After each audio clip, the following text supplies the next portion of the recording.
plea agreement, had a flat 13-year sentence when the sentencing guidelines thought that that was all the time he was going to get. And they gave him 3 life sentences plus 23 years. Yeah, that's what I said. Like, yeah. And then what happens is when you take these plea agreements, you kind of give up your right for appeal. Listen up, everybody, have you heard the news? Got a brand new show that's breaking all the rules. Started out from VA and now we on the move. From local to global, cause we got something to prove. We came from the bottom, now we at the tippy top. To hold it down for our people, cause we all we got. It's a cold, cold world, but we keeping it hot. What else get you on the line? Ain't no time to stop. All work over here, still we having fun. Yeah, we say it like it is, ain't no holding our tongue. Go get us on the team, yeah, we getting it done. And shout out to Travell, yo, you number one. It started with a dream that turned into a vision. To educate new generations is our mission. Ears to the streets, yeah, we steady politicking. If it ain't about the change, mind your business. Now wait a damn minute, wave your hands with it. Wait a damn minute, wave your hands with it. Now wait a damn minute, wave your hands with it. We top picks like we all up on the gram with it. Now wait a damn minute, wave your hands with it. Now wait a damn minute, wave your hands with it. Now wait a damn minute, wave your hands with it. We top picks like we all up on the gram with it.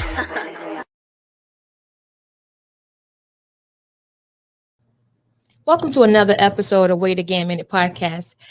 Today we have another special guest, as we do every Thursday, but today we have Miss Karen Morrison. How are you, madam? I'm doing fine. Thank you so much for having me here. I can't believe I'm with you guys. I can believe I'm so excited. Great. So how was your weekend? Oh, my weekend was fabulous. Usually I work every weekend, but this weekend I took off and I actually went on a trip to Maryland to see some family and to celebrate. We have a person in our life that's pregnant and we just wanted to go and attend her baby shower. So I had a great time. So did y'all have any blue crabs? No. Really? Okay. Believe it or not, I'm allergic to shellfish. So I can't even enjoy myself. Yes. Oh, wow. Oh, yes. Now, That's a sad thing. Sad thing. Because them Maryland blue crabs be big. Yes. And meaty. Yes, and delicious. I used to eat lobsters, tails, and crab legs. Can't do it anymore. Wow. Yeah. Wow. Sorry for you. Right. Thank you. I'll just watch everyone else do it. Yeah, that's it. That's it. Miss Gogetta, how was your weekend? My weekend was good. It was really good. And what did you do? Well, Saturday I went to the Elizabeth River Gospel Festival. That was really awesome. Okay. And I had posted some videos, and I want to say this because I posted some videos, and they were shared on some of the performers' page. So they're my friends now. Yeah, that's how that go, right? Ain't that how that go? So sad. But other than that, that's pretty much. I celebrated my son and my mom's birthday yesterday. That was it. So how was your pocketbook? Is your pocketbook still loaded or no? I mean that you had 2 birthdays and No, it's not. Not yesterday. My son's birthday was Saturday, and my mom's was Sunday. But no, it's not. It's a little light, but it was okay. It was okay. Gotcha. Okay, so let's get into our topic. Miss Karen, can you please introduce yourself to our viewers and listeners of Wait a Gam Minute podcast? Thank you again. My name is Karen Morrison. I am the president and founder of Fighting for Freedom, a nonprofit organization based in Chesapeake, Virginia. We started the organization because we just saw so many people that were wrongfully convicted or serving long, lengthy sentence. And then we developed a passion for juvenile justice where we saw young men that had been incarcerated and women at the age of 16 all the way to 18, 19 years old, serving 20 years, 25 years, 40 years. And we just wanted to do something to help them. So last year we got wind that Governor Northam was going to be working on releasing as many people as possible. And so we just kind of jumped in and worked on parole and probation. Parole cases and pardon cases, and just really had a phenomenal time and was able to get some people out of prison. Right. So you've only been doing this a year? No, I've actually been doing it about 6 years. Okay. I started on the federal level, did some tremendous work on a federal. And then when I saw a need in Virginia to help, I mean, it only made sense. I live in Virginia, been here since 1988, and just wanted to do some things to help people get out of prison. Right. Okay. That's good. You know what though? I'm sitting here and I'm thinking, I said, you know what, Gam, I think a lot of our stories or episodes are around prison reform and prison. And I'm like, I must be intrigued by it or something because it's, but everybody's saying something different. It's like it's like the pieces to the puzzle for me, and they're kind of like adding up. But now I'm thinking like, oh my God, like now we've been talking about this for a minute. I think it's a much needed conversation because what happens is there's so many people that's incarcerated that are forgotten. Right. And so it makes sense for you to elevate to the cause because we need you to lift up these stories because that's the only way that they feel like they're not forgotten and people gravitate to it and they want to help. Yeah. So what gravitated you to this situation? Or what inspired you to want to start helping prisoners try to get out and everything? Yeah, thank you. I started my career as a school teacher. I graduated from Old Dominion University and obtained a master's degree in the University of Phoenix. And while I was a school teacher, I didn't realize I worked in Norfolk Public Schools and I never really equated like what was the struggles of my students. And when I looked back in hindsight, they were dealing with incarcerated family members. We did have students that might have been on I guess, home arrest and that was going to school because they wore ankle bracelets. And that was kind of like my first initial contact with the criminal justice system. I also had friends while I was in college that were incarcerated, serving life sentences, but I never really thought about helping them. And in 2010, I suffered, I guess, a mental breakdown where I just felt like I just didn't have any more purpose in life and had to stop working because I got tremendously ill. And so while I was home, I just did one of those isolations, prayed to God and asked God, what do you want me to do? Because I just don't feel like I have a purpose anymore of being here. And in that isolation period, in that silence, God spoke to me and led me to a guy that was incarcerated, a friend of mine from high school, Corey Jacobs, and forgive me, but yeah, and Corey had 16 life sentences and 16 in the federal prison. And the first thought when you hear 16, okay, how many people did he kill? Is he a terrorist? What did he? Exactly what I was about to ask you. Yes, no murders in his case. First time nonviolent offender sentenced to 16 life sentence in the federal prison system. And by the time I started helping, I think he was at like year number 16. I always lose track of it. But I reached out to him and said, hey, what can I do? And I just dived into trying to learn law, trying to investigate what does it mean to have conspiracy cases? How does this work? How do you go to prison with no evidence of drugs, no wiretap, no surveillance? And I understood the sentencing laws. I started understanding what it meant for conspiracy, saw all his co-defendants had taken plea agreements and said it was him. And here he was in prison. But what compelled me to want to help him was his rehabilitation was tremendous. Okay. If he had been out in the street, who knows what his life would have been. And he does have a remarkable story because he did get out of prison and went on to do some phenomenal work in criminal justice. Wow. Oh, okay. And 16, now that's excessive. That is. Yes. But you know what I've learned though? The feds work different from the state. So their conspiracy is like basically if somebody said you did it, you did it. And I don't understand that. But believe it or not, it's not different because it's the same. They just don't use a lot of conspiracy laws in the state. However, if 4 of us or 3 of us here and I said, hey, come with me to the 7-Eleven. You may not know what I'm doing. And I walk into the 7-Eleven and rob and kill someone. You all coming down with me, even if you didn't know what my plan was because you were there.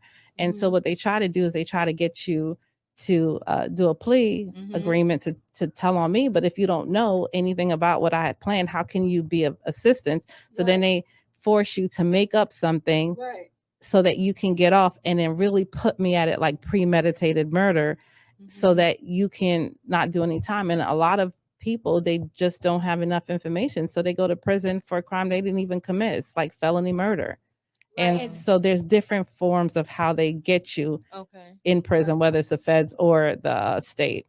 Right. And it just don't make sense to me. And that's one law that really needs to change because if I ride with you, somewhere and I'm not in your mind. We're not having a discussion about it. We might be talking about, the party we might have went to last night or the show that I saw Saturday night. And then you say, okay, and you walk on in. I said, okay, I'll tell you about the show when you get back to the car. Not knowing you're going in the car to rob the place and shoot someone or whatever. Then you get back in the car, still don't say anything. You're like, let's go. And then I take off when we go. And I'm telling you again about the Tonight's episode has been sponsored by Crocker Funeral Home Incorporated, a new tradition of quality. 900 East Washington Street, Suffolk, VA 23434, a full-service funeral home. Contact them today for all of your professional needs. 757-539-7443 is the way to go. Crocker Funeral Home. Again, I can give you scenarios. This gentleman was with another guy. The guy committed a triple homicide. He followed behind. By the time he caught up with the guy, he had already shot 3 of the victims, killed them. And so they arrested both of them. The fingerprints of the actual perpetrator was on the car. But because the person who committed the crime, the other guy didn't want to testify against him, they were like, okay, well, if you don't want to testify, we're going to lock you up. And he's in prison for a triple life sentence for triple murder. That just don't make sense. Yeah. It's like, so basically it almost takes away from the cops or the detectives or whoever. It almost takes away from them actually doing their job. Yes. Because if they don't have to really dig deep to do their job, that means it's easy for them to pick anyone. Well, you kind of knew, so if you can't tell me, then I'm going to lock you up. And then the prosecutor's like, yeah, we're going to lock you up because you kind of knew as well, but you might not know anything. They might have came and said, hey, I just shot someone, but you don't know who, you don't know where, you don't know what time, what day, what year. But I think the thing on the flip side of that too, though, is if somebody, come to you and say, hey, God forbid, I just did what X, Y, and Z, right? Mm-hmm. Okay. And you just leave out a 7-Eleven. You have to cover myself. I'm going to pick up that phone. I'm going to call 911. Well, we know you are. Yeah, I'm going to call 911. I'm not going to say that I'm going to be like, oh, my friend just told me. Yeah, what I'm going to say is I'm going to get that off of me. Right. The criminal justice system is funny. And sometimes it works in the favor of just justice, right? And you may not implicate yourself. Like I said, you don't know what cases turn so quickly. Right. Because at the end of the day, it's not us. We would want the district attorney to do the right thing. We would want the police to do the right thing. I'll give you another case that I'm still baffled about. And I actually filed a pardon and we got denied. And I still can't figure out how this happened. Some kids were in a car. A young lady said, hey, let's rob the 7-Eleven. So the guys was like, yeah, come on, let's do it. But they were getting high. And they got high and they fell asleep in the car. But because there was a shotgun in the car, and they was smoking weed. When the police came over, they smelled the weed. So they did a search and they got the gun. So now you would think that would be it, that maybe possession of a gun, whatever. So the cop said, what were you guys getting ready to do? Or what were you doing? So the girl was like, oh, we decided that we wanted to rob the 7-Eleven. Oh, lock her ass up. Never went in the never went in the 7-Eleven, didn't case the joint, no nothing. Just said, hey, I was like, yo, let's go rob the 7-Eleven. So what they did was they gave the girl a plea agreement. She never did any time in prison. And then here we have this guy who got high and fell asleep in the car, never got out the car to go into 7-Eleven. And he's locked up for attempted robbery of a 7-Eleven. You just won't even believe these cases. Which 7-Eleven? Like, are we by 7-Eleven? You're in Virginia. They were in the parking lot by the 7-Eleven. So were they in the 7-Eleven parking lot? They were in the 7-Eleven parking lot and they decided to get high. They were getting high. And he fell asleep in the car. So, wait, okay. And she didn't rob him either. They did not even rob the 7-Eleven. He's charged with attempted robbery. But because she get out the car. No. But why did she tell them? What was her reason for telling Because they were going to charge her with possession of the firearm because it was her car. She was licensed. And so they were like, well, what happened? And so, of course, she's coerced into giving a statement. And they didn't say it. The gentleman doesn't deny it, but he was like, he thought they were playing because they were smoking weed. And he never got out the car to go rob the 7-Eleven. So how do you get charged with attempted robbery? It's not like you went in, tried to rob it, and you come out. Right. So what does attempted mean? So all she had to do was say, they were attempted to rob the 7-Eleven, or they said that they were going to rob the 7-Eleven, and I'm serious, they fell asleep in a car. But You that's you see all the crazy. evidence, you see the statements, Yeah. but the police just want a conviction. Unfortunately, I'll be honest, these cases that we have are Black people, Yeah. and they're locking us up. They just don't want us on the street. And if he has a criminal record already, Yeah, they're he's a just done like, deal. okay, whatever. And even when I did the pardon, I really spelled it out. Like, they did not go in to try to rob the 7-Eleven. So how is it attempted robbery? Right. He right. didn't make any move. They were getting high in the car. There's no And- surveillance tape of them even going in the 7-Eleven. And from your, conversation just then, she the one said it. She's the one. She's a mastermind in, but she Right. gets no time in prison. But they now obviously that guy, has he had been in jail and stuff before? Yeah, but he's been in jail before. So they used that, and they used her because she's a female, and she's probably young or whatever, and they used that on her to put that on her so she can turn on him. Yes. She took a plea agreement. She didn't do any jail time. And he's still in prison. And on top of it, I was denied. Even with all the information, we got the witness statements, everything. No surveillance of him ever going in the store. I mean, it's a case that I just knew we were going to win. Yeah. You can't, when we do this work, we never guarantee any win, but I've just felt it in my body, like, we're going to get this guy out of prison. Because when they hear about it, you heard about it, and you're like, how does he get a charge with attempted robbery? And what was the attempt? Right. So how does that make you feel, like in that case right there? Once you kind of felt like everything was lining up, and then to get turned down. Oh, it's devastating, because I'm so committed to, and I'm very passionate about helping people get out of prison, especially when there's an injustice in a crime. And, it just really hurts my heart, because this gentleman has to do more time for this case, and he's losing out on his life. He has a beautiful fiance that he wants to marry, but he's not going to get out in, I'm so sorry, I forgot how many years, but let's say it's 20 years that he's convicted for this. He's going to have to do this time because he's not eligible for parole. So we just felt like this was a great opportunity. And, like, we don't stop because we lose. We just have to figure out another way.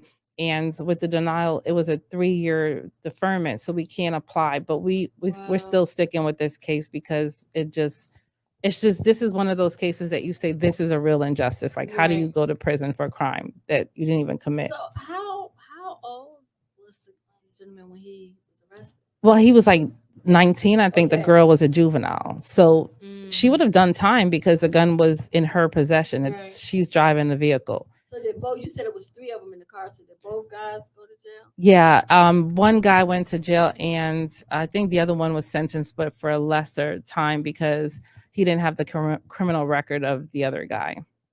So therefore, he's doing time in jail because of something that this girl said, but they never actually did. That's correct. And he's doing a long time. And all of this is taking place in Virginia? It's in Virginia.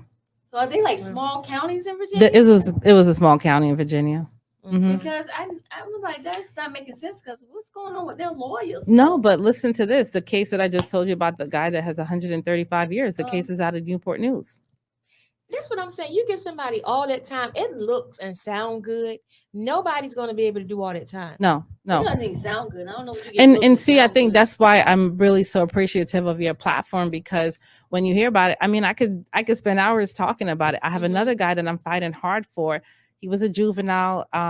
They robbed the bingo hall. And so the judge actually felt like, okay, he's a juvenile. This is just one of those mischievous crimes. They didn't hurt anybody. So he suspended the time. He had no jail time. But when you start to see the stacking, like, everybody in the bingo hall was considered a victim. So by the time the judge was finished, she had 223 years in charges. Everything is suspended, right? Which was really good. So he probably hoped that the young man would, do really well with his life. He'll never have to come back. But we call that suspended time, and it's hanging over their head. So if you commit a new crime or you violate probation, you're going back to prison for 223 years. And in this particular case, he was accused of another crime, a robbery, And like we helped him because he had an attorney at the time trying to prove that he was not guilty of this robbery. He's short. They said the person was tall. Long story short. So because a new crime was committed, he was sentenced to 23 years, and I'm probably doing the math wrong. Something is off, but it was like 243 years that he was sentenced for. So he's in prison now serving a 243-year sentence. Ain't no way. Yeah. Ain't no way. Wow. And he was I think he was a juvenile when he committed the bingo hall crime. And then he was like 19 when he got convicted of this new crime. But these are the kinds of things that people just don't know about. When I say these numbers, 243 years, they're like, how is this a fair sentence? We switched from That's excessive. no parole in Virginia. So parole was abolished in 1995. So they're not going to be eligible until they're like in their 60s, right? And you have these young African-American males, and this is like in, what we're attracting right now. We do have a couple of females, but for the most part, our candidates are young African-American males, and they're doing these long times. And, it breaks your heart because they have to get up every single day knowing that they're going to die in prison. 135 years, 81 years for a guy whose all three co-defendants took, plea agreements and said that this particular person was the shooter, but he wasn't. And he's doing 81 years. And you're sitting here thinking, like, is this really a sentence? And then we have cases where you see the disparity where you have two gang members fighting, they're shooting, a 12-year-old is killed. They take plea agreements, they get 10 years, but because you have an innocent bystander who did get involved with the shootout, right? He says that I know that my bullet is not the trajectory that killed the young lady. He goes to trial and he's doing 28 years. So What do you mean he got involved with it? Like, he was a participant. He was visiting a girl. She had a young baby. He had a gun. And so the shootout was taking place. And so he thought, again, First Amendment right, protecting the young lady and the baby. He starts to fire, and somehow in the crossfire, 12-year-old was killed. But again, the two rival gang members that were doing the shootout, they took a plea agreement because they admitted their responsibility in the crime. And because it took a plea agreement, they got 10 years because no one knows.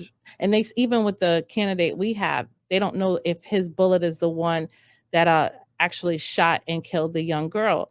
But he wanted to go to trial because he knew that the proximity, the trajectory of the bullet couldn't have been his. And so he exercised his right to trial. He didn't take a plea agreement because he felt like, again, he was defending the female and the young boy that he was there visiting, and he got 28 years. And he's been in prison now and has no infractions, has like an electrical trade. And so we're just saying that, look at the imbalance of this, because he exercised his right to trial. He's going to do more time than the two guys that were like on the ground level that were shooting, and more than likely was one of them that killed that young girl. So let me ask you this now: those gang members were they certified gang members? Yeah, I think they're certified. And they acknowledge that they acknowledge they were certified. I think in this particular case, the reason why, like, I wish that I had known this guy because I would have told him to take a plea agreement myself, right?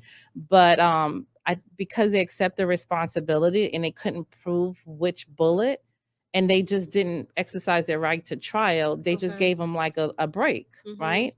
And the 10-year plea agreement, they're free. Like, they did their time and they're already out. Where our candidate, he just exercised his right to trial, just felt like it really wasn't him. And he's still incarcerated to this day.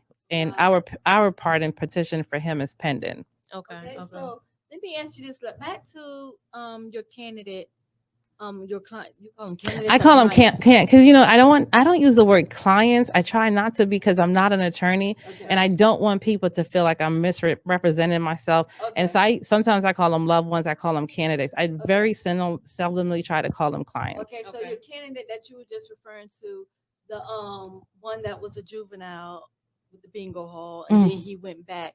Now, and I know you said the one before that one had a record. Now, when they have previous records and they got off the first time, or they got something like sentence, something like the first time, and then they go back again and do another crime, and then this time they give them these excessive sentences.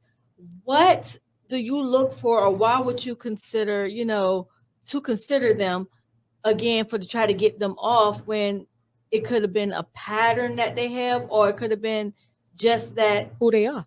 that's who they are? Because some people, as we might not like, whether no matter their complexion, we might not like, they can just be bad apples. But but before you answer that question, after you done, Ms. Gogetta, we can go to a commercial because I want to. Okay. So they could, very well just be a bad apple. So it's like, could you just look at it then, like, you know what? They did this, they did that. If they stayed out, they might have continued. I go and I look at the mitigating factors, that they were at a disadvantage in the first place. And that, a lot of these guys, when you unearth their case, mom is cracked out, father's in jail, and who's raising them? Invest in yourself. Way to Gam Minute Podcast is now offering business shout outs. Contact us today to have your business shout out during our weekly episodes. Our podcast can be seen and heard on all major platforms. So can your business. Contact us today. I love it. Like, we're definitely unapologetic because we try to go to commercial and for some reason it didn't go. But guess what? It just went. So it's all good. But make sure you guys hit up Blase Boutique, www.blazayatl.com, and let them know that Way to Gam Minute sent you. And they have something special for you. We don't know what it is, but it's a little percentage off. Everything, helps though. Okay, so Miss Karen, can you elaborate a little bit more on Ms. Gogetta's question? Yeah, so we look at the mitigating factors of the incarcerated person, and especially, again, we're specializing with youth offenders. And when you take a look at them and you see, like, we have a case, again, heartbreaking, a young man committed robbery for pizza delivery and Chinese food delivery. Why is he doing it? He didn't harm anybody, but they robbed him of food, pizza, because mom is cracked out. She's in a home. The gentleman is a perpetrator, a child sex offender, and mom is saying, hey, do what you got to do to get us some money. And so he's like, well, we need to eat. So do we just say, okay, he needs to stay in prison? And by the time you take a look at his criminal record, he has about 3 different cases. This is a really big case because 2 of the crimes he just absolutely didn't commit. And these were the first series of crime. He was 16. So we do take a look at their mitigating factors and saying, if he was in a different circumstance, would they have committed these crimes? And so we really want to look. But when you see the extensive criminal record, in and out, then you have to wonder, does this person need to be incarcerated? But you got to remember too, if they're in and out, more than likely they're non-violent offenders, right? Whereas a violent offender, it's not going in and out. They're going to be in prison for a very long time. And we do take a look at the candidates. There's certain cases that we just have to really look into before we even take them. But for the most part, we've been really looking at the juvenile offenders that are now, remember, they're not able to do parole like the 19-year-olds. But most of these guys are in prison over 20 years. Like the one particular case that you and I talked about, this gentleman did a home invasion, took a plea agreement, had a flat 13-year sentence when the sentencing guidelines thought that that was all the time he was going to get. And they gave him 3 life sentences plus 23 years. Yeah, that's what I said. Yeah. And then what happens is when you take these plea agreements, you kind of give up your right for appeal. And even though he tried to appeal it, he still lost because this judge had already sentenced him to die in prison. Because remember, life at that particular time when he did it was 600 years. So 3 life sentences, 1,800 plus the 23 years. So he was in prison for 1,823 years. He's going to die several times. So that means he's going to die. He would have. Yeah. But he's going to die several times, and that's what they're basically saying. No, I think that they think that Moses and Abraham still exist. And so they just feel like that, these men lived so long on earth. And so they feel like we may not know it, but they just feel like he's going to live 1,800 years to serve his time. I mean, like, I can understand if you give someone a sentence because they're not doing, because they're just all over the place. They can become a menace to society. I get that. But when you start saying life sentences are beyond what life actually is. It's like natural life. Yeah. You want this person to die or reincarnate, come back, die again. Then, like, they're gonna get up on that 7th day. Like, what are you talking about? Okay. Like, Yeah. what are you talking about? Yeah, they think they're gonna die 16 times. Yeah. They just want to make sure that if they die one time and they come back and they're reincarnated, they're gonna do another right. prison You know, term. people say when I come back, I'm gonna come back as a bird. I'm gonna come back as something. Yeah, you're gonna go right back to jail. You're gonna go right. I mean, the sentencing structure just doesn't make any sense, and that's again why I'm appreciative of the platform, because people need to know, like, yeah, if you commit a crime, yes, punish us, Yeah, right, or right. punish them. Mhm. But do I know you that's right. Take us out of it. right? But do you feel like a 1800-year sentence for a That home makes sense. invasion? That's ludicrous. Yeah, and we are so happy. You know, we had a governor, Democratic governor, who saw and believed in second chances. So some of these young men did have the opportunity. We were so thankful that the parole board saw again, looked at the case, reviewed them in totality, and did release, right? Mhm. And so our fight this year is, we want to give the Republican governor a chance. We believe Right. he believes in second chances. And so what we've been doing this year, we're working even harder. This current governor? Yeah, the Mhm. current governor, he believes, and that's what he said. Right. I'm going to hold him to his word. right. But he did say he believed in second chances. And the parole board chair, I don't have anything negative to say about him. I actually love the parole board chair because I feel like he's really working hard to fair. take a look at the cases absolutely in totality. And even some of the candidates that we brought up, they have deferred a ruling whether they're going to grant parole or not, because they're taking their time to really evaluate Mhm. some of our juvenile cases. And we just waiting for the other board members to really, come around and really see these cases. They're all, two of them are former prosecutors. One is a wife, their husband was killed in the line of duty, and another was a master trooper.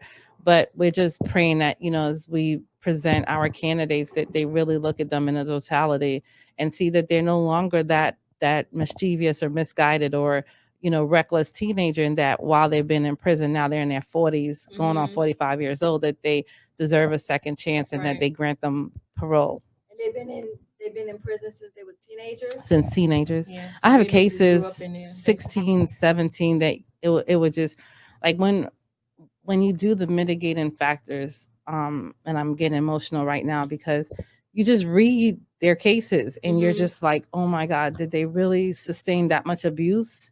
And going to prison, and then on top of what they experience in prison, you have 16-year-olds and 17-year-olds in prison with men that are really violent, Right. right? And having sexual attacks, sexual assault, and then you bring them in front of the parole board and you're trying to show, listen, they might have committed a robbery, but look at what they're going through now. Yeah. Look at what I have a guy that we're going up soon. He robbed a post office and he was on a crime spree. And like you said, some people need to be incarcerated, but Right. whatever he was thinking, he robbed the post office. And when you unravel everything, the abuse that his mom did, his mother even said to him, your brother's dead, and told the brother that your brother died in prison. That's the mental abuse.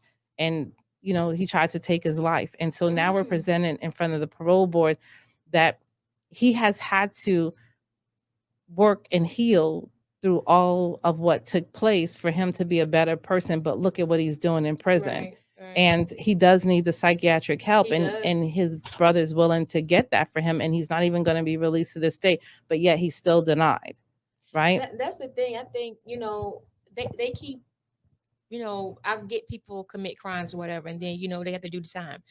But if they don't, put them to some type of rehabilitation, it makes it worse. Right. And it's like for people to have to go to work every day, like the guards and stuff, to go to work every day and put up with that. It's like it's still to me, it's an injustice all the way around. Right. Because it should be some type of program or something, because we're learning now that prisons are a business. Mhm. Right. So you guys are getting this money, but you aren't about rehabilitating these. And Mhm. I don't believe that that's their plan to do so. Their plan is just to house and collect. And then if they are able to get out, if they're lucky enough and they're not getting these, extreme sentences, then they want them to do something else so they can come back so they can collect again, because that's how they're getting paid. And that's why they're the ones that own these prisons and stuff are doing well. Why everyone else is in prison, like scrambling and fighting for their lives in prison. Yeah, it's $1 billion industry. Yeah. But there are some remarkable people in prison. Like the first guy that I told you about, he had about 130 certificates, like everything that he could get his hands on, he did. And then there's even guys that, again, we advocate for their release that form nonprofit organization. Like I won't mention his name, and but they start nonprofit organizations that are on the ground while they're incarcerated, doing some really good things. They're doing book bag drives. They're doing domestic violence. They're like, they're not going to stop them from doing what they need to do. And rehabilitation is definitely the key, but they use their platforms now to really help the community. Like they're in prison rebuilding communities. And our biggest push when we talk to the parole board. That's good though. Yeah, we have. You have to have that mentality to want to do that. Absolutely. And there's some people that are in prison that will help the younger offenders that are just coming in to protect them from those predators that will harm them. But what we're trying to show the parole boards now, violence is up in a lot of these cities that never really had violence, right? But that's because they have taken these fathers from the home. And now that they're rehabilitated, it's time for us to let them come home so they can start to rebuild some of these communities of colors, because you can't just discriminate against gang leaders because they're gang leaders, but they're now reformed gang leaders that want to come out and really do stop the violent projects. There's some guys that have been, gang leaders are in gangs that are now out, and they're using their platforms, because I'm not going into the trenches. I'm not going to go and try to do a stop the violence gun rally because I'm just even afraid of guns. But if you start to release some of these former gang members, or even if they're still active gang members, they're the ones that will come out and really help to clean up these cities, because they know that they were the detriment.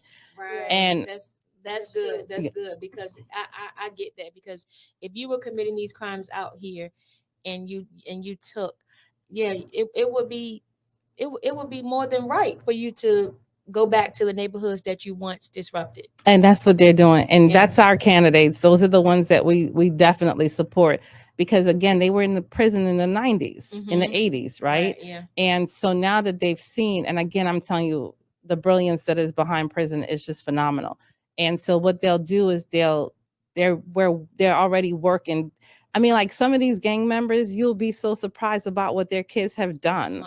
They've graduated, they have master's degree, they're airline pilots, I have Commonwealth attorneys, right? And you would think like, oh my God, how did they do it? They're in the Navy, they have, the ranking, and they're raising their children from within the prison. And so that's, again, when we have the opportunity to do parole or pardons, we try to humanize our candidates so that we disconnect them from the crime. There's some crimes that were committed. Murder is a crime that we do have candidates, but they're so remorseful and they're so sorry. The brain wasn't fully developed, but they've done everything right in prison, right? And so that's what we really want to show when we take on these cases. We're blessed now. We had an organization where it was just really me and my office manager. We were editing and doing all these I felt like the lightness of your heart. It was like they were your kids. Yeah. Yeah, we become a family, because when you're in the trenches and you're fighting for their freedom, you get so wrapped up into their lives, and you talk to their family members. I'm advocating for this one lady that I still don't understand why she was denied. I'm waiting for the appeal to be processed. But, she was the driver, and going back to what we talked about earlier, her cousin was threatened. She had 2 young people in the car with her and another female, and they drove from Washington, D.C. into Virginia to confront this guy. They did come loaded with firearms, shotguns, and everything else, right? She was the driver, and the 2 younger boys got out on the car. They saw the guy with a duffel bag, and they thought that, he was going to shoot, and so they shot first, right? And I don't condone these crimes, because, again, they're victims, and this man lost his life, and his children don't get to see him, right? But while she's been in prison, she's gotten I want to say it's 2 associate's degree, a bachelor's degree, and now she's working on her master's degree. Her son had an internship with NASA, and he's doing a second internship with NASA. Mm. She encouraged her daughter to get an associate's degree, and she's done 23 years in prison, and yet she's denied. And we're trying to figure out if prison is about rehabilitation. She's done her time, right? No matter how many years they have incarcerated these people, right? How many years did she get? She's gotten 58 years, but she's eligible for parole, and she's done 23. And while she's been incarcerated, she used her time. Not only did she get her degrees, but she also helped COs in the prison get their degrees. And so she's a perfect example. If you would look at her resume and not know that she's been in prison, you would hire her for a CEO job. Right. But yet she's denied parole. And so, you know, we always, and she sympathizes with the victim. She apologized for her role. But again, she's the driver, right? And she couldn't control the actions of these two young men. But, you know, she takes responsibility because she's the catalyst. If she didn't drive the car, then none of this wouldn't have happened. So she does take responsibility for her crime. But like you said, when is enough time enough? Yeah. Right? And I think those are the kinds of questions that the parole board is charged with, because they will deny and say the board concludes that they need to spend more time. But after rehabilitation has occurred, she's working on a master's degree. She doesn't get infractions in the prison, and she's helping guards. Right. So why don't you see what I see? Because this is a rehabilitated person that wants to come out and use her platform so other young women won't go down that wrong path and commit a crime. And that's the message that we want to show, that if you can see a person is rehabilitated, it's time to release them. But why do we have a parole board if Virginia abolished parole in 95? And see, that tells you how long they've been in prison, right? Yeah. Because if they're still eligible for parole, They're under old law. Okay. And then Virginia did do well under the Democrats, right? They signed the bill for juveniles now that after 20 years, regardless of their sentence, as long as they've served 20 years, they now are eligible for parole. So that came up in 2021. And then there was a fishback situation, meaning that the juries were not aware that parole had been abolished. So if they were sentenced between 1995 and 2000, right, they became eligible. So no matter what, you have to serve 20 years before you become eligible as a juvenile. And then you've had to been in 1995 to 2000. So even at the 2000, you've done 22 years. Right. Yeah. So a lot of these cases, in, you know, an argument that we put forth is that they had no real incentive. Because remember the changes with the juveniles and the fishback, they had no incentives to even change or to better themselves, but they did. They did. Right. Right. Right. Yeah.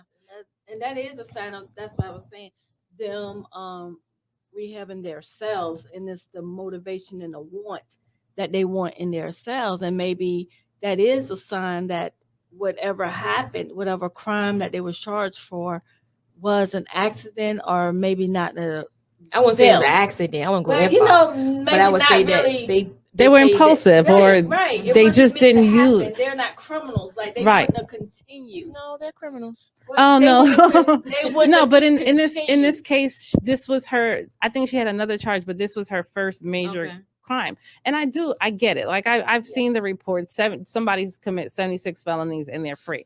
But I got one for you. How about this? And I hope I could change your mind when it comes to this. Okay. Because I think you watched the Kyle Rittenhouse case, right? Yes. And did you not see him kill a whole bunch of people? Yes. How many days did he do in prison? None. None. But murder's murder. Why? Right. But you know why he. Absolutely. We all His know why. complexion? Yes. Very much so. And let me go on to the George Floyd case, because I think I'm still traumatized from it. Like, we watched this police officer kill him. And I just don't recall him getting a life sentence. No, not at all. Did you? No life. He's not going to do life. So he's not doing 1,800 years? No. Not at all. And I'm still traumatized from watching. Yeah. And so that's the other motivation that we have. I'm very stern on this belief. If you have a counterpart that's committed the same crime, then the sentence should be fair. And so I'm going to go hard for my people, especially the guy that's incarcerated for a triple homicide that didn't kill the person, but yet he's doing triple life, where the other person, I really did see him shoot. You know, the videos are there, but he's not going to do any time because it's a self-defense case. And again, it just don't make sense. It doesn't to me. make any sense because of the color of your skin. And Like that's what it all boils down Yeah. to. They try to say it's not. They try to say like it's a point system. They go to the points are your complexions. Yeah. mhm. Your Absolutely. complexion. That's what the point come in at. Honestly, I want to do something where a defendant in court, like I wanted them to go behind the screen. Nobody sees their colors. I want the attorneys not to be shown either. right? Because I feel like when you talk about blind justice, why don't we just blind the judge? Put the mask on the juries, because if they really And just stop listen. looking at the color and listen to the case, would we have the same outcomes that we're having? I'm with you on that one. I think that And especially if their name was like Billy or William. Just or call them something like defendant that. defendant number one. Like Yeah, we have to blank everything out Mhm. and just put the facts of the case, no Defendant color description, no Right. color of the person. Because again, we're seeing that if a black man kills a white man, oh, he's not coming out of prison. He's just not. Yeah. He's just not. I The haven't. ones that own these businesses called prisons are basically Most White of as them are well. white. Yeah. Mhm. Yeah. so they're making money off of black men. Yeah, but Pretty And much. women. And women too. to be fair though, and we gotta kind of look at it both ways. I'm not really an advocate for I'm an advocate for people in general, right? And a fair sentence. I don't care what color you are. But I'm also, if you did it, then you have to pay for it, right? But I do believe that just like for instance, you were talking about the guy who got 3 life sentences for 3 people. So they basically gave him a life sentence for each person. That's correct. And I think that you can't bring that person back. But he didn't kill the person. But Now, he didn't kill the person. if the real killer had gotten a 3 life, we that's wouldn't right, even that's be right. here. Okay. But they had the real killer, but because my candidate wouldn't testify against him, and that's it. Like, again, I feel like we have to do these conversations. Everybody needs to get on these mic and really start talking to these guys, because I'm snitching. Yeah, No, I didn't do it. absolutely, I'll yeah. tell. What do you want me to do? What paperwork do I need to sign? Yeah. I'm not going to prison for That's right. nobody. And even in the case with us, why are you guys going to prison for something I did? It was my actions. Yeah. And I got one for you. We are on a case in Alabama, right? Mhm. And again, these cases break my heart. I'm losing sleep. I cannot sleep with these cases. This young man was with some guys and they were doing some home invasions where the people weren't home. Mhm. And one of his friends was shot by a police officer, and he's in prison for first-degree murder.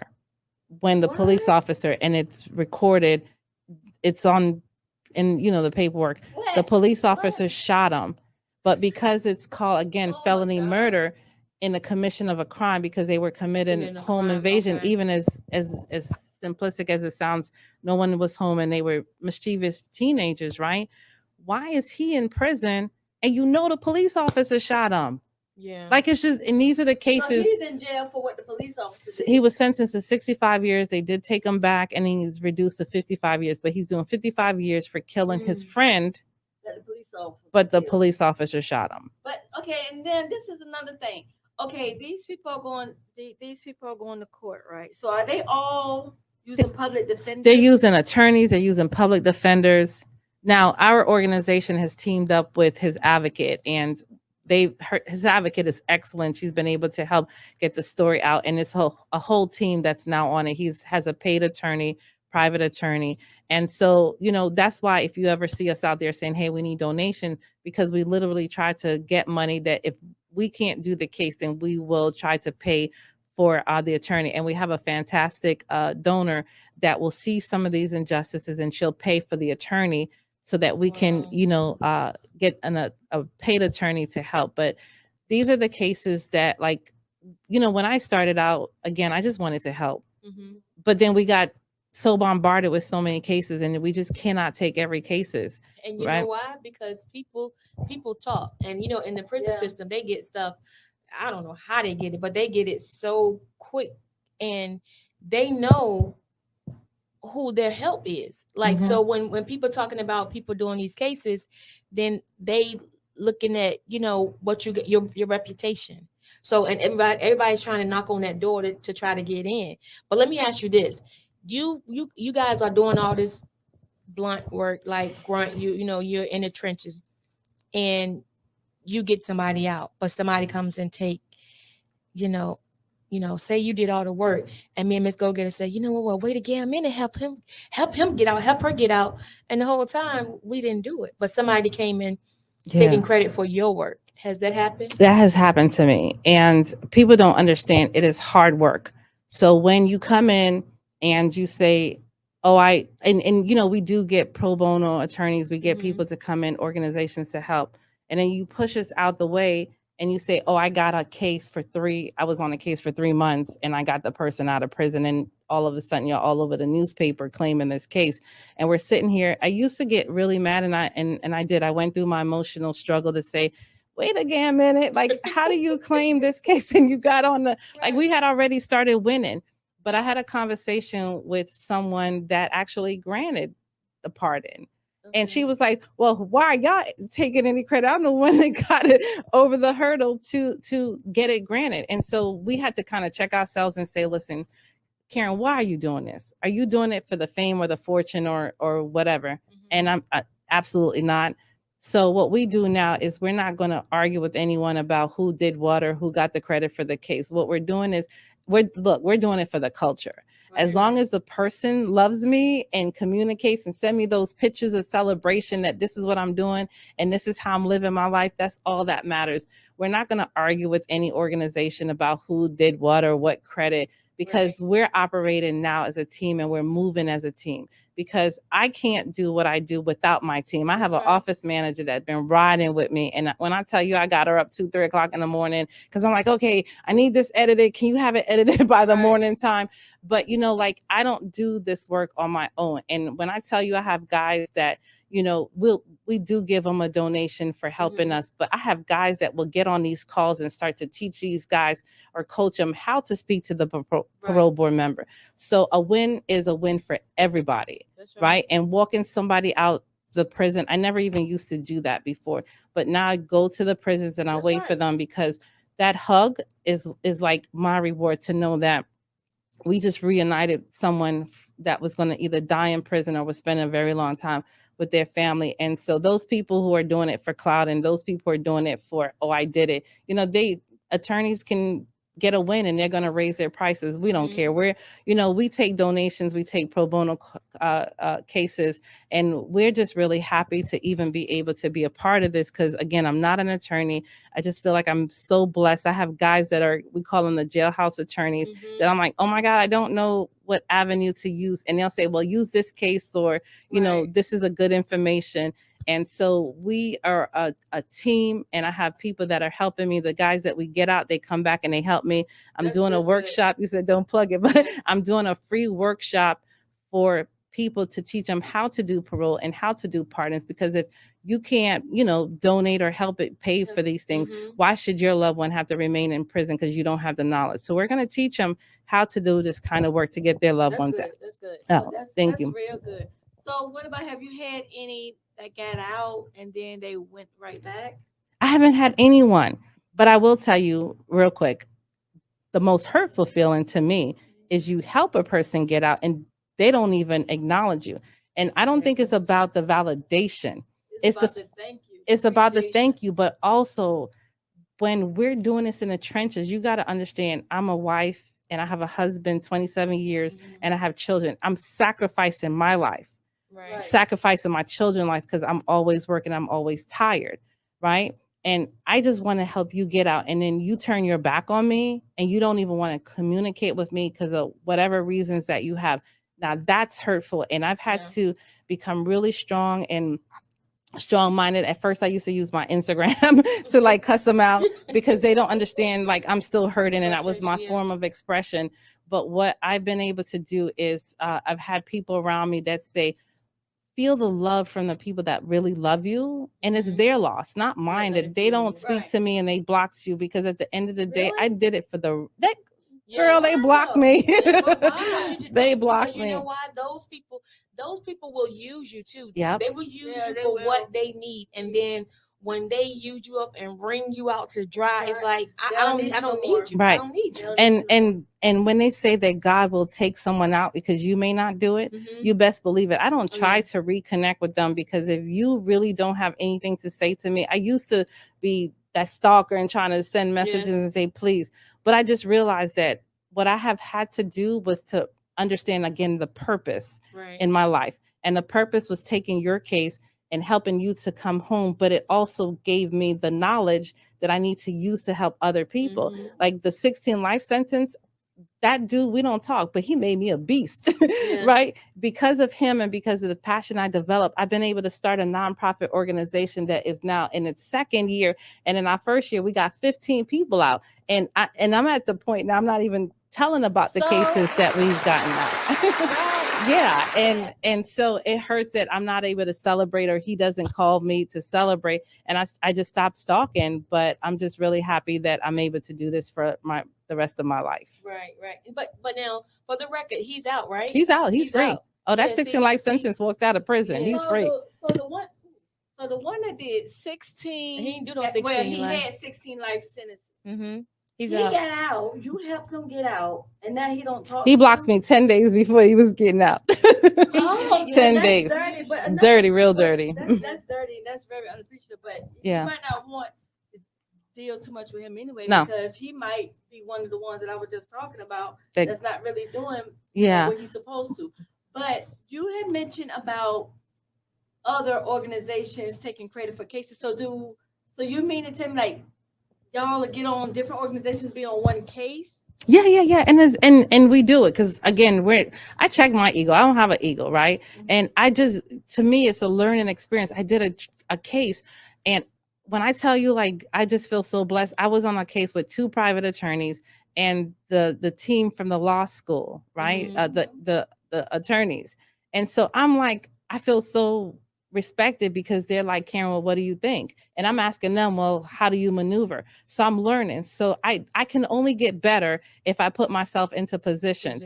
And, you know, like I said, I used to do the crime. I used to feel hurt about people getting credit for my work, but I don't care about that. What it is making me become better. And every year I feel like I'm growing and I'm becoming better because I'm learning from organizations. I'm learning how to campaign. I'm learning how to use social media. I'm learning terminologies that attorneys use. I'm learning terminologies about innocence and how do you claim it. And even like with the word, and we may use one word and they're like, no, use this, like the severity of the crime versus the seriousness of the crime. So I welcome organizations, and I tell people, like, I'm just not into this credit stuff anymore. I've never been about validation. I don't think my work needs to be validated. The culture validates it. So with all that being said, so this one person can have like several different organizations on their case, working their case, and then they get out. But I can kind of see why it could be a little confusion on their part, like who really helped, because if they working themselves with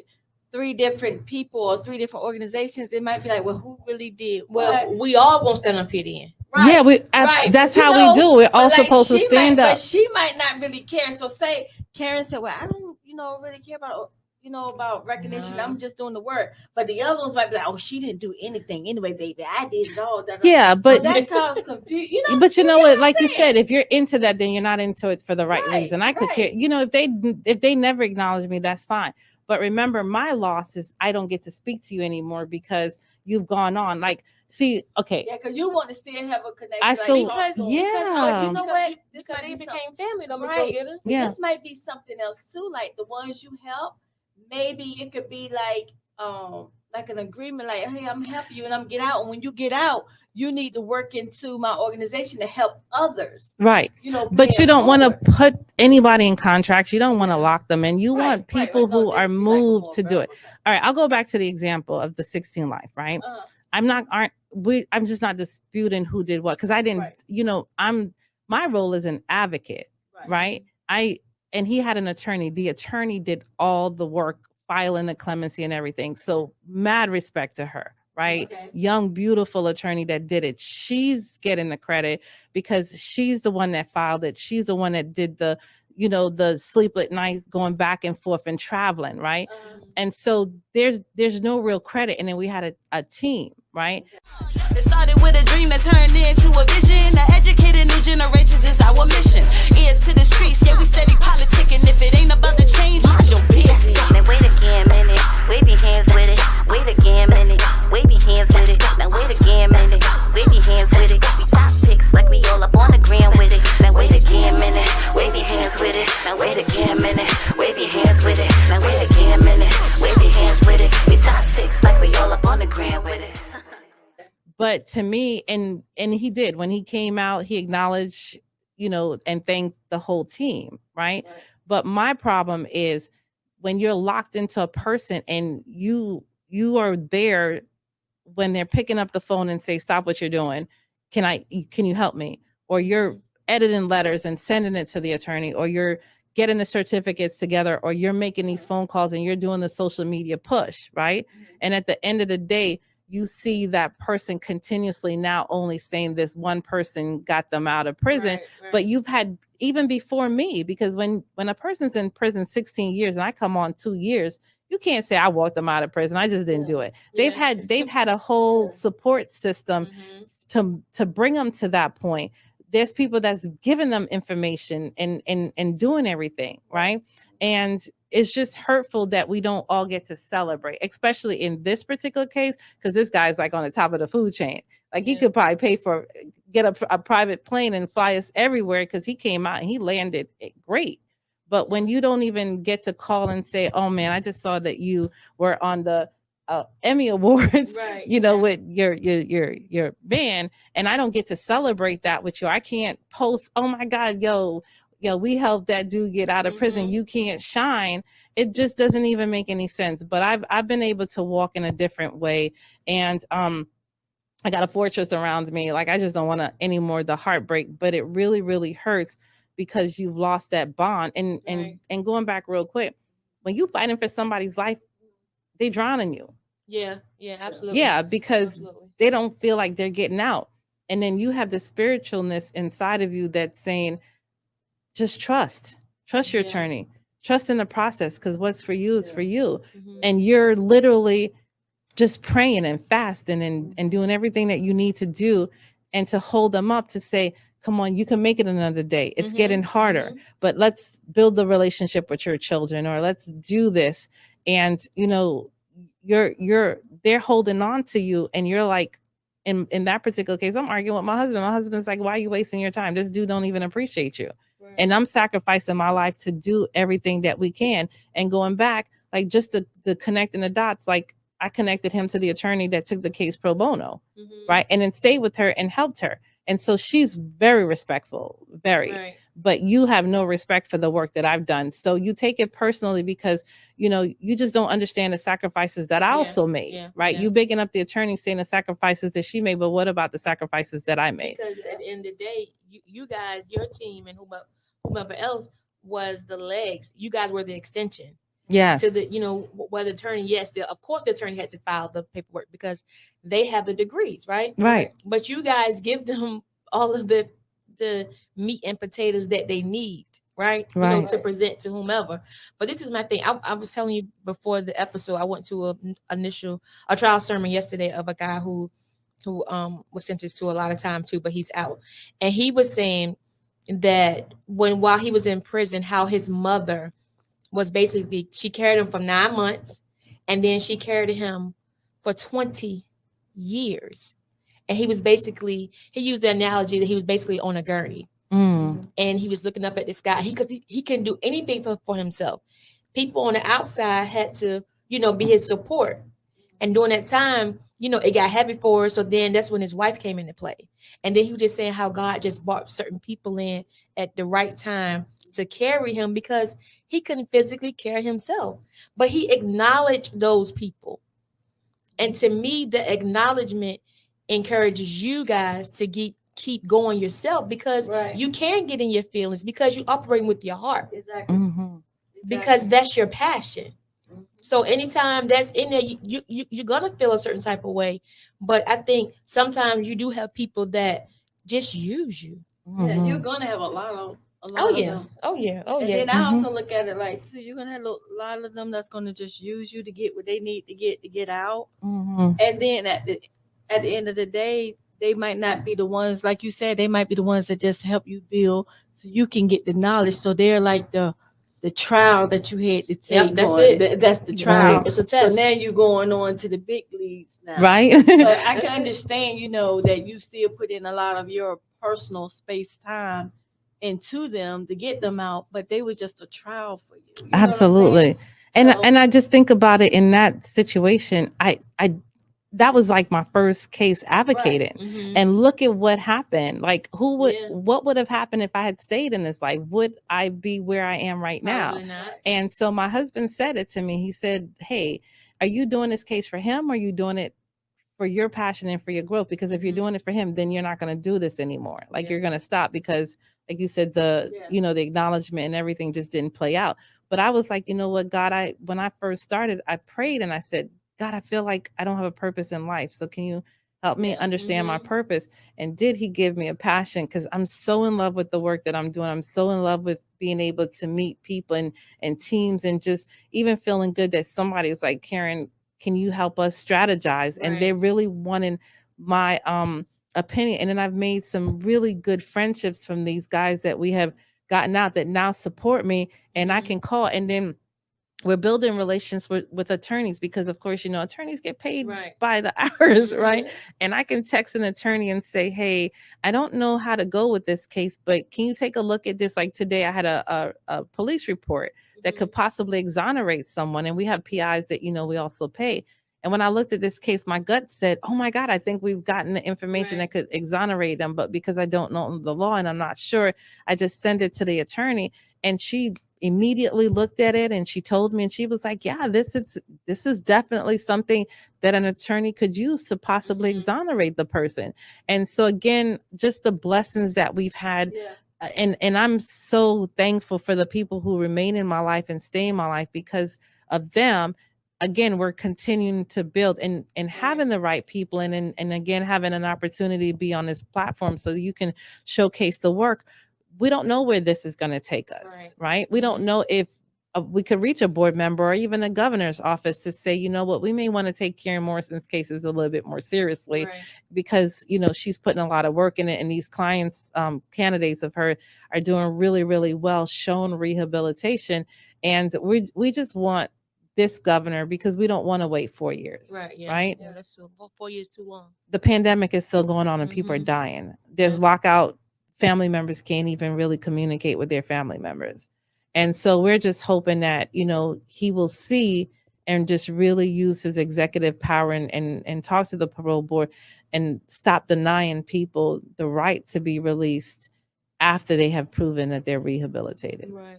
I get it. I have enjoyed our conversation. Thank you. I'm Ms. Gogetta, before I even say what I learned, what did you take away from tonight? I took away these sentences that they're giving these people. Ridiculous. It's ridiculous, and it's like unbelievable. Like, it's really unbelievable. And I respect the work that Karen is doing. It's interesting, and I applaud you, because I don't know, like, although I would want to, know or help, but I don't know if I would have that much time to devote into doing that, because that's a lot of devotion right there. You have to commit a lot of your personal time to helping someone else, and then you're doing more than one person. You're doing different states. Right, and then you're doing different states. So that means that's knowledge that you have to kind of learn from all those states, because each state, they operate differently. Then they interpret the law differently. So you might have a federal law. So if you're doing federal, then if you're doing state level, it's just so much. It's just so much. It's a lot. Yeah, it is. But and I agree with you. Now, the part about when you were saying it had something to do with your complexion, that I do agree with. I really do think that it has something to do with your complexion, determines what you get and how that law applies to you. I understand what Gam was saying, that it don't matter the complexion of her, but to me, it plays a major part. No matter what nobody say or how they try to shake it up and flip it, it plays a major part, and you have to be able to acknowledge and realize it does play a major part, your complexion. Because it's too many situations that show where your complexion matters. You know what I'm saying? Where there's proof to show your complexion matters. Right. So I just, those things I know, but to just hear you say it, it's just like, wow. Like it's wow, and it has to be frustrating. And it's still happening. I know you. I Yeah. know. I know your blood pressure. Not a blood pressure. Oh my I know God. your blood pressure. Listen, I'm diagnosed with diabetes, hypertension. I think know. I told the You doctors have to. I don't want another diagnosis. Right, And I know you don't have to. yeah, my blood sugar is like out of control. I'm on like 3 different medications for it. It has to be Yeah. because that's too much. Yeah. I mean, my blood pressure was going up just listening, so I know. Yeah. I know. I first of all, I'm gonna state what I learned, but let me clear something up for you, Ms. Gogetta. I was please. not saying that Clear it up for me. the complexion didn't have anything to do with, like, I didn't care either way. What I was saying was I'm for fairness, meaning I don't care what Right. color you are, everybody should be sentenced fairly. Right. But in order for this to change, we can have conversations about it all day long, Mhm. but we have to get with these lawmakers to change Right. these laws. Because even going back to what you were saying, Ms. Gogetta, about the point system, yeah, the point system is really geared to really keep you in there. It is. If you African American, that's just geared to that's your just what it is. sentencing based on your complexion, and then how long you're going to be in there. Yeah, based on your complexion. that's that. And then, you know, but I've taken away from tonight is that one, you're very passionate about what you do. Right. So that's how I know God is going to continue to cover you. He's going to continue to bless you, and those cases are going to get bigger, and people are going to, you know, constantly seek you because of what you have done. Right. But with that, at the same time, people will be leeches. They'll latch on to you for what you can provide or give them.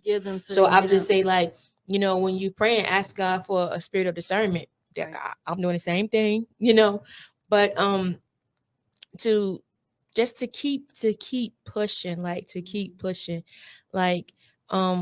and also Ms. Gogetta was saying it's a great deal of time, but I believe it's sacrifice. Mhm. You sacrifice a lot, and even down to your health, you know, so you got to make sure that ultimately Karen is good before she Right. can help somebody else, because if you're not good, then they still gonna be stuck, Right. and nobody's gonna come and do how you do what you do. Right. I'm going to tell you what I've learned in the last month or so, that Karen can't do it all. Right. Like I just can't do it all anymore. Mhm. And I think last week, you know, I could be transparent. My blood sugar was at 356, Wow. and my doctor's now threatening to put me on insulin. And I realized, like you said, the stress level is just too much for me, and it's you know, impacting my health. Mhm. And so I got up in the morning, and I was like, let me go down the list. People have been texting me and saying, hey, Right. Karen, how can we help? And I let go. Yeah. Start Right? delegating. Yeah, I started delegating, and they were volunteers. And when I tell you the amount of stuff that we got done because I let go, Mm-hmm. so now I realize that, again, this is a growing experience for me. And for whatever reason, I just don't know why, I felt like I had to manage everything. Mm-hmm. But God Because has sent it's me, your- the universe has sent me some Because really, it's your baby. It's right, your baby. You want to take care of your baby. right. But I can't do everything. And Yeah. it was causing such a delay and such a backlog. Yeah. But the best part about my job and what I'm really enjoying this year is we have the opportunity to meet with every parole board member. Okay. And the respect that we are showing each other, to respect the parole board members and for them to respect what we're doing. That's I great. feel like this is the best opportunity, because I have a parole board member that I was like looking at cross-eyed, and he said something to me and it made me kind of pause, because we're doing so much. He said, Karen, you got to take time to really get to know what your candidate is saying to the parole board, because you Mhm. guys are not on the same page. Okay. And he said, stop what you're doing tonight. See if you can get him on the phone. He goes up tomorrow where he meet with the parole board, and he says, you and him need to talk, and you need to be on the same page. That's right. That's Because right. what you're saying is looking good, but he's not saying the Still same talking thing. crazy. Still talking Yeah. crazy. And so we've had to put things in place now where I have to spend a little bit more time with the person that's going up, because we have to be on the same page. If we're saying that we accept full responsibility and we're remorseful, I need them to say the same thing too, because then it looks like you're a fraud or you're not credible because you're accepting responsibility. And I'm only coming on behalf of the person, and the actual person is not taking responsibility and not showing remorse. And that's why we're getting denied. And I take it personally. So again, just being able to take everything in that everyone is saying. I love constructive criticism because it only makes me better, and people check me, you know, and because I'm such a good learner, good listener, they give me great advice, and I do it. And we have become so successful because we just, like, everybody on my team, I tell them, check your egos, right? And I give them credibility, and I give them credit. Like, if we have a writer and they wrote, I'm not going to put my name on it because I didn't do it. We're going to give them credit. And then we now have added a young lady onto the team that is just phenomenal. And so we're training her how to go on to the hearing so that we can split. Like, if I have 7, she'll do 7. And so, I mean, just wanting to share the wealth, just wanting to teach. And then, you know, we always think about if they leave and they go to another team and start their own, then it gets to be, we get more representation and they know what to do. People just don't want to give you resources, and they don't want to do different things. But going back to the credit situation, you know, we're not in it anymore for this credit stuff. Everybody, if they want to take it and run, I used to get so mad because when I used to read these articles, I'm like, did she really just say that she just did that in 3 months? Right? Did this organization say because of what they did is why this person walked out of prison? And honestly, you're not hurting me, you're hurting the credibility of what was done. Because in this particular case, there was somebody who did the work before me. And the first thing that I did was I contacted them to let them know the case was won. But because of what they planted, we were able to piggyback off of what they did. And the other person, we give them credit. You came on in the team and you took us over the finish line. So why would you not just have all 3 of us embrace this win? Because it was a great win. But, you know, to each his own. And our business is going to continue to flourish because, again, it's for the culture and for getting people out of prison. And just send me those photos when you guys are doing a cookout. Invite me to a barbecue because I like to eat. But, you know, that's what makes me so happy to see what they're doing. And like you said, we just hope and pray and to cover the whole organization, to cover our people, because we, you know, I have a board to account for. And we don't want them to come out and to commit a heinous crime or something even more horrific than they went in. So we're just praying. But the guys that we're working with, since they've been out, since I've been doing this 6 years now, we have not had anyone to go back to prison. That's good. So tell the people how they can find you and contact you on social media. Like, you don't already need your phone is blowing up, but how can they find you? I'm telling you, I'm taking the help. So we're on social media. We have us Fighting for Freedom. I think it's fighting _ the number 4 _ freedom with another _. So we have Fighting for Freedom on Instagram. We're on TikTok. Yeah, they got me on TikTok. They got me on TikTok, right? And then we're on Facebook as Fighting for Freedom. I do have my own personal account, but I've gone private, or sometimes I take it off because I just want to be able to enjoy Instagram and stuff like that. So if you want to hit me up on a case, please, I prefer you do it on Fighting for Freedom, because I want to dance on my social media. I want to act stupid. I want to Fighting for Freedom, but they do be hitting me up on the Karen Morrison. But I just appreciate all the love. I appreciate the support. I appreciate being able to email the Secretary of the Commonwealth's office, email the parole board members, and for everyone that's out there that is just supporting us and giving us feedback and helping us to make things happen. Like, I got to shout a couple people out real quick, no names, but they know their position. But like the parole board secretary, amazing. Like when I'm ready for my 4th quarter, I send her my email. She gives me the whole list of what days they go up for parole, what days we go up for parole.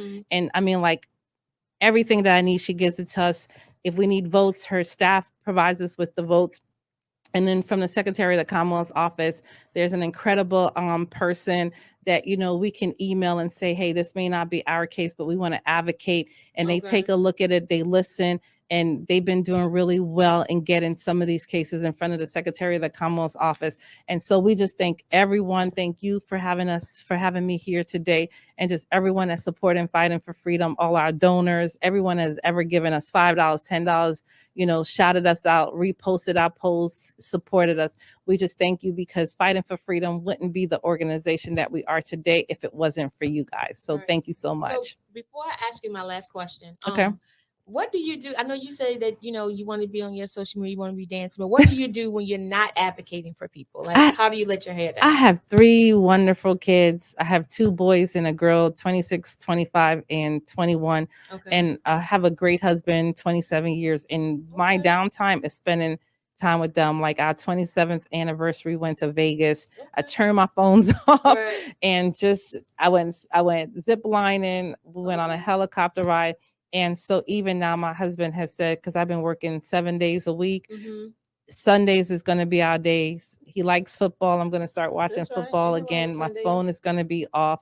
I used to keep my phone off because I just felt like, oh my God, I'm going to miss out on something. Yeah. But now I'm just trying to enjoy my life. My daughter is an amazing young lady, 21 years old. My boys, of course, are just absolutely great. And I'm spending time with my family, and that's what I'm committed to doing. That's great. That's great. Sundays is a good day to spend with somebody. And I like dancing. On my Sundays, I listen to some reggae music. Okay. Yeah, I would have never thought. winding up. Yes. I would have never thought. Yeah, I'm Jamaican. Try to cook on a Sunday. I try to make different Jamaican meals, and so we're taking that time on a Sunday. But I work Monday through Saturday, from 9 to 2, 3 o'clock in the morning. But we're gonna manage that a little bit better. Yeah. Yeah.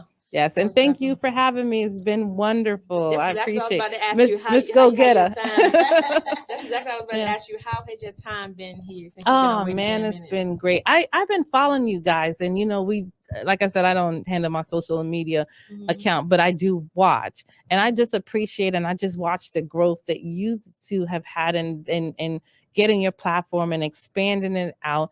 And just giving people like me an opportunity, come on here, like you said, and just talk, have a real raw conversation about my ups and downs and what makes me tick and what makes our organization tick.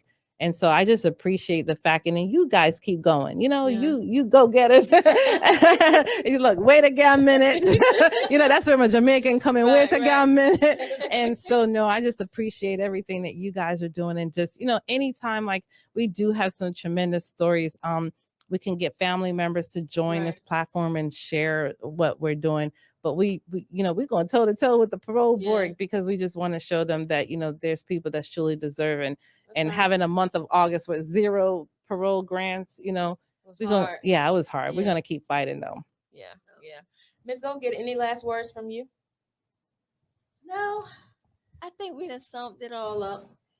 What about you, Miss Karen? Any last words? Yeah, just come to the workshops. We're doing 1 and 2 in October, pardon and parole. And we just invite you. It's not a session to tell me about your case. It's a session for me to talk to you about how you can advocate for your loved ones, some of the things that you can do as families to get your cases elevated, to get your loved ones in front of the parole board or the Secretary of the Commonwealth. I'm willing and ready to share my wealth of knowledge, because the more people that we get out, the better I feel like we're doing. We need men that's been in prison 20 years, 30 years to come back in. Come on, man, and be some fathers to these kids and just help rehabilitate, or rehab the community, help with this violence. I mean, my daughter lived in Norfolk, and just down the street was a mass shooting.